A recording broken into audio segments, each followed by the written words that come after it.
Hago un llamado a la señora María Alba, que dicho sea de paso, también de vez en cuando muestra, ¿no es cierto?, esa, digamos, ese tipo de discriminación o ese trato como con esta alcaldesa de la zona de Arequipa. 11 de la mañana con 38 minutos. Vamos a analizar la coyuntura nacional en estos momentos, pero desde la óptica, desde la visión que se tiene desde el sur peruano. Estamos en la comunicación en esos instantes con Edgar Mancha, quien es catedrático de la Universidad del Altiplano en Puno.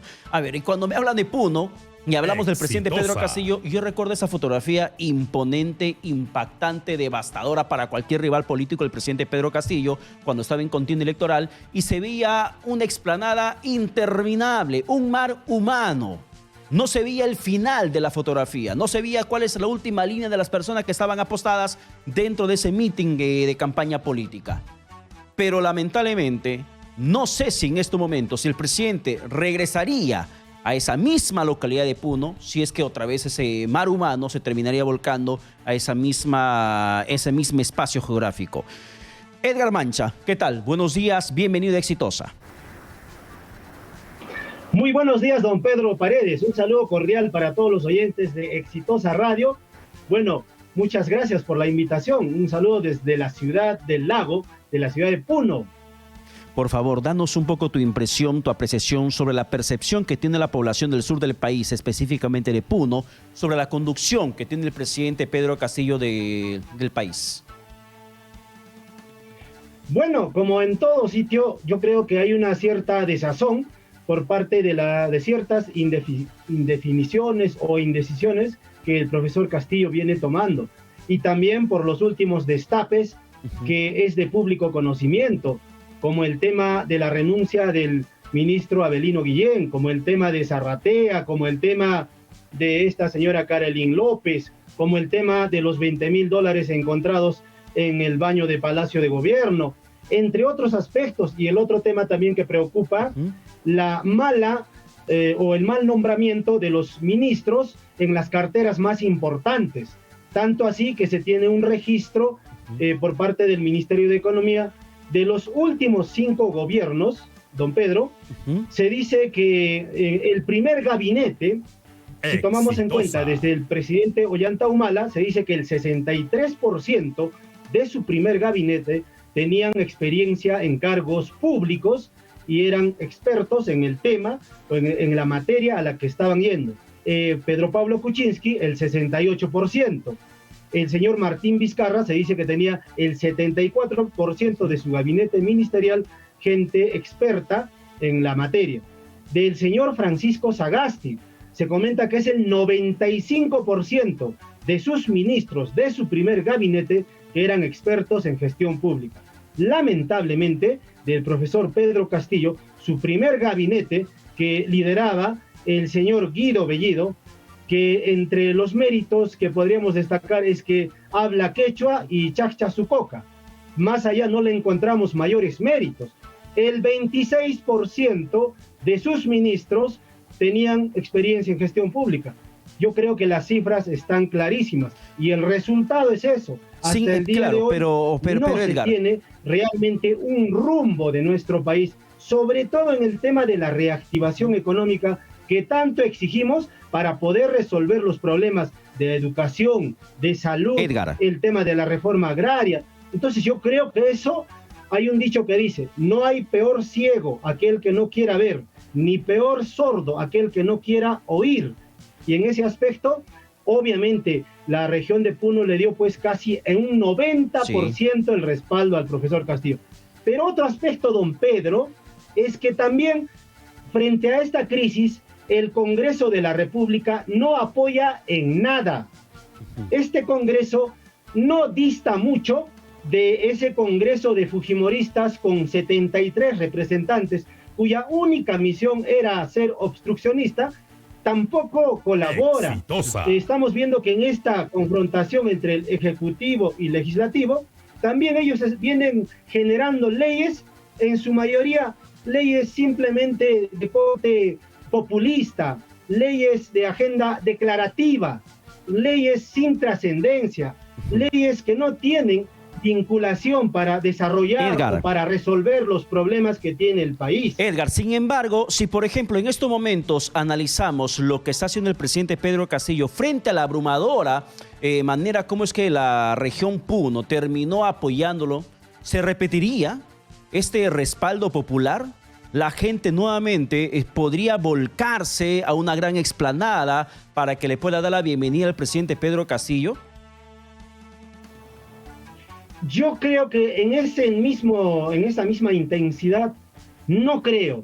Sin embargo, todavía habemos bastantes puneños, bastante población que todavía tiene confianza en que el profesor Pedro Castillo pueda, digamos así, tomar decisiones y realmente pues empezar a resolver los problemas que tiene el país. Dejar ya la confrontación, dejar el tema de la victimización. ¿Ya? Yo creo que él es el presidente del país y lo que tiene que hacer es realmente empezar a concertar, más allá de que sean de izquierda o de derecha o del centro. Aquí lo que se tiene que hacer, presidente Castillo, es convocar a las mejores mentes, a los mejores técnicos, a los mejores profesionales en cada uno de los ministerios, y no los que hemos tenido totalmente censurados, personas que no reunían requisitos o el perfil para cada ministerio. En ese sentido, todavía nosotros podemos darle el beneficio de la duda, porque creemos,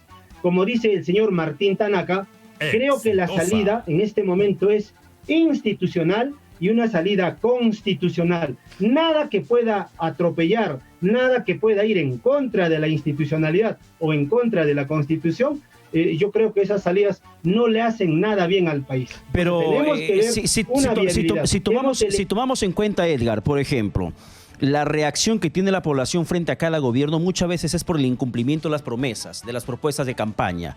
¿Qué cosas estaría incumpliendo el presidente Pedro Castillo allí en tu región que podría minar su respaldo popular? Bueno, hay grandes temas que la población de Puno esperaba. Por ejemplo, el de agendar pues el cambio de la Constitución.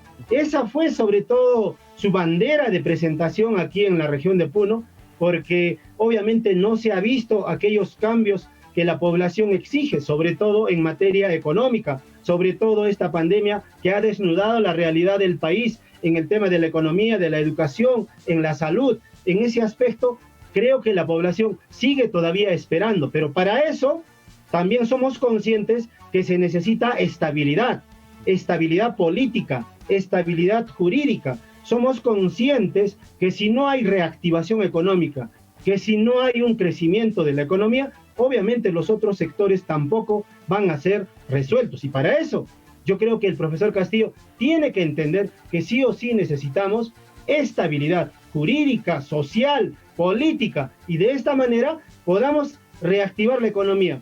Tiene que entender también claramente que la economía de nuestro país, sobre todo, son dos sectores, pues tenemos la inversión pública y la inversión privada. La inversión privada más o menos establece casi el 80% de nuestra economía. Y para atraer inversión privada necesitamos estabilidad política, jurídica. Yo creo que para poder reactivar la economía se necesita sobre todo también eso del consenso, no el ruido político. Esta inestabilidad no le hace bien al país. Y que hace tremendo daño a todos los peruanos. Pero regresando, por ejemplo, a lo que pasa en Puno, ¿hay alguna decisión política que el presidente ha lanzado y que ha impactado positivamente en Puno? El caso, por ejemplo, del lanzamiento de la segunda reforma agraria que se hizo en octubre de 2021.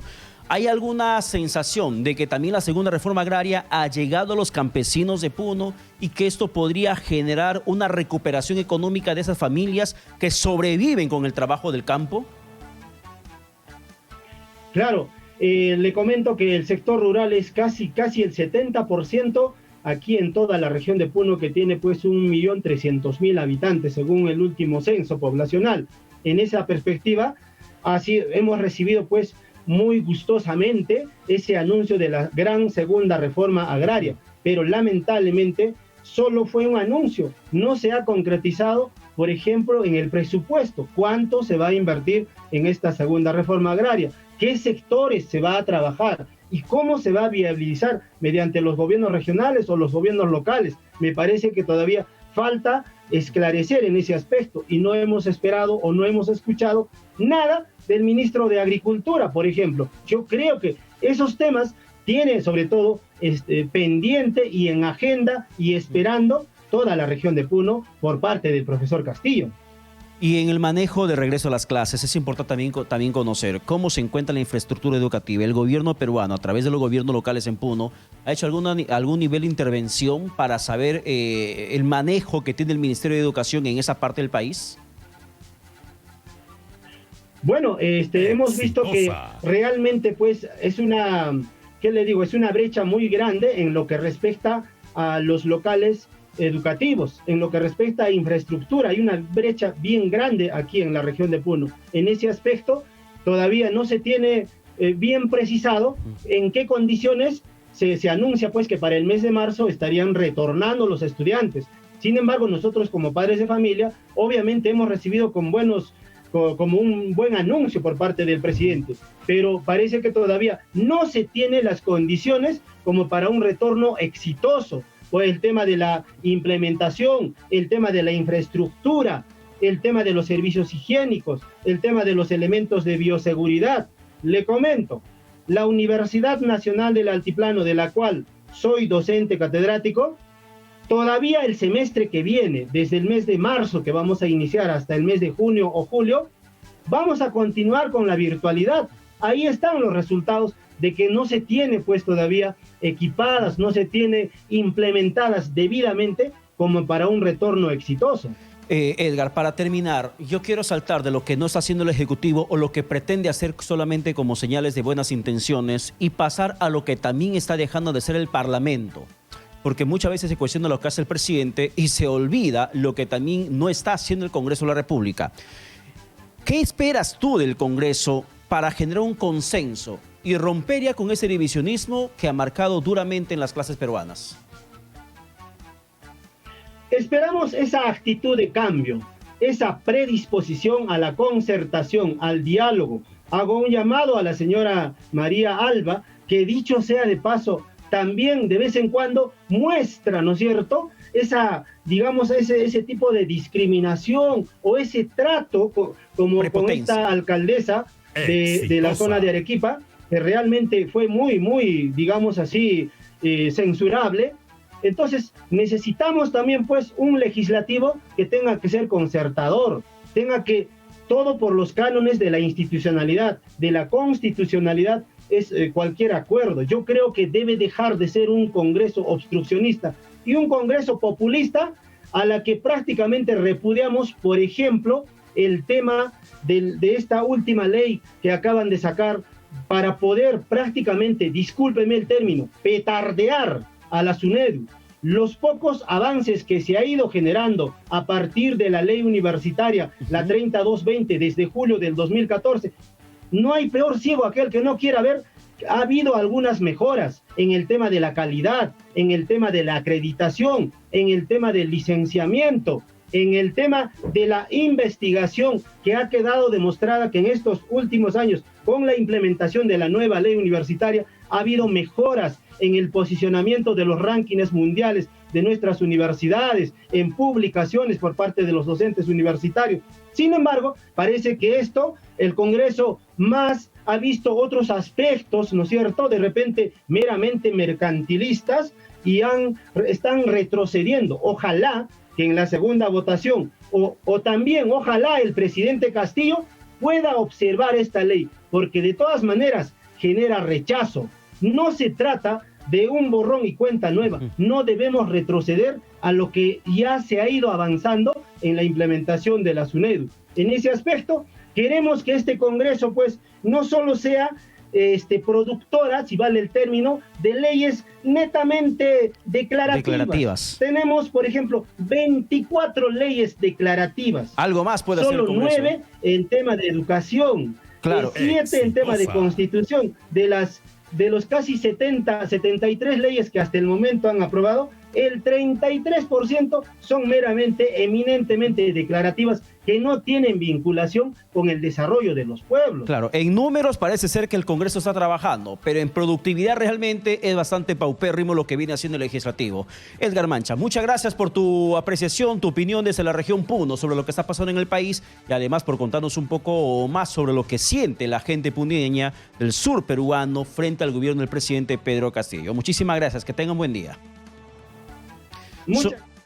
Muchísimas gracias, Edgar Mancha. Ha sido analista político y catedrático, además de la Universidad del Altiplano en Puno. Edgar Mancha conversando con nosotros.